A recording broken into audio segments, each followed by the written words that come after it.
Hi, this is going to be another interview with Marilyn Tucker, the wife of Forrest Tucker, and we've been doing a lot of questions about her life with Forrest, and we're just going to continue with some other questions that may be a little bit more provocative, so I hope you don't mind.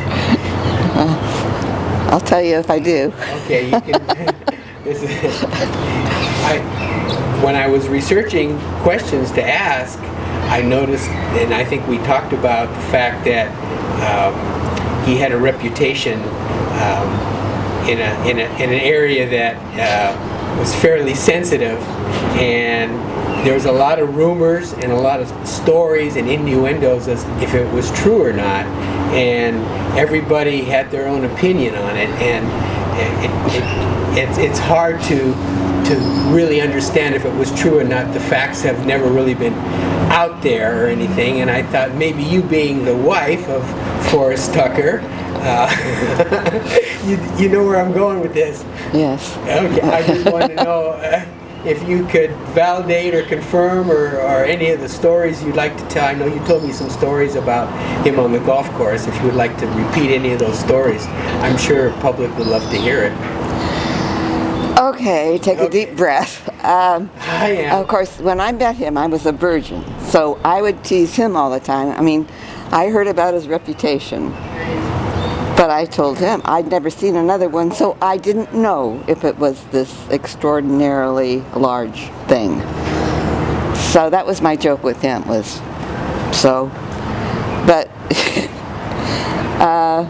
he knew it, and all his friends knew it, and they all joked about it. It was, it was written about it. I mean, it was, it was a big deal. So you could, literally, so you can confirm that the stories are basically true. Hey, Bill Rob, I got an awesome thing for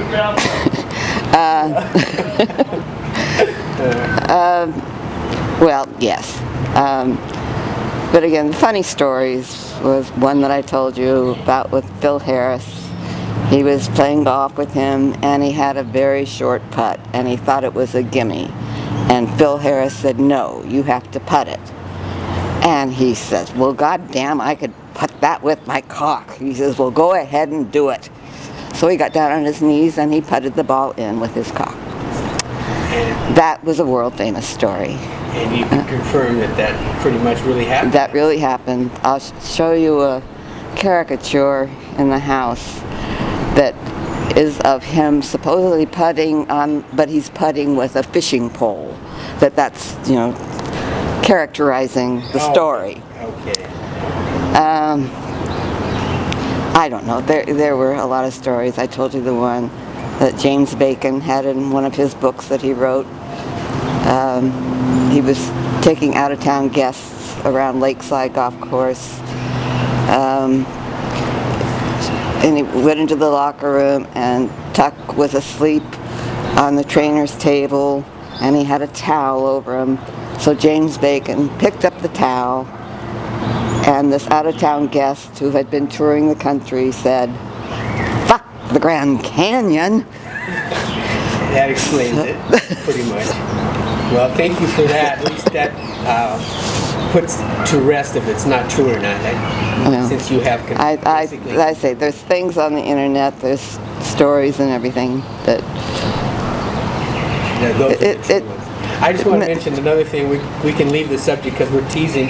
This is sort of a lighthearted section, but I was in the Army. I was in the cavalry, and I noticed when he was younger, he joined the service to try to fight for our country, and he did join for a while, but he was let go because he was underage. Well, that was before the war and everything. This was when he was, I guess, only 16, but he was, looked much older than his age and whatever, and he joined the cavalry. And I'm not sure, I don't know the exact story, but they found out he was underage, and so they discharged him. Yeah.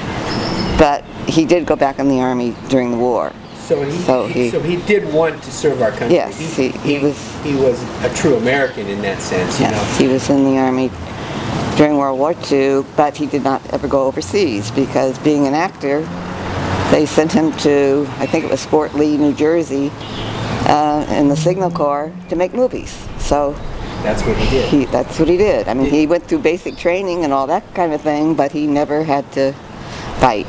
Now, he fought a lot in different war movies. I mean, like... Yeah, of course. Did he want to actually go overseas and fight, and just they didn't allow it? Well, or is it that was before I knew him, but So I you don't think so, because he was more of a lover, not a fighter. I don't think he would have liked combat. Well, I don't think anybody likes combat, but Well, but he did join the army, so on his own. Yeah. When he's 16, when you join the army, you join because you want to serve your country. So in a way, that would have been part of it had it come up. So I'm proud of him that he served. He tried to serve his country, regardless of what happened. He gave it his attempt. So that's the serious point I wanted to get across before we leave today, because I respected him when he was younger, and I think everybody else should too, and I'm sure you do. There was a question I was going to ask. Let's see. It was about did he ever meet the Kennedys or any of those people in those days? I don't think so. He was a staunch Republican. Oh, then that was And that. he thought the world was going to come to an end if Kennedy got nominated.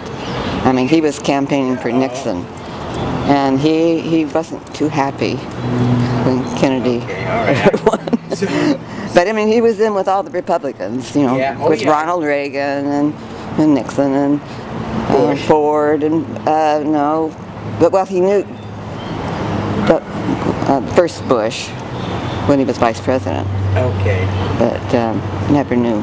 I mean, So he traveled with some respectable people oh in yeah, his day. but I said, but really,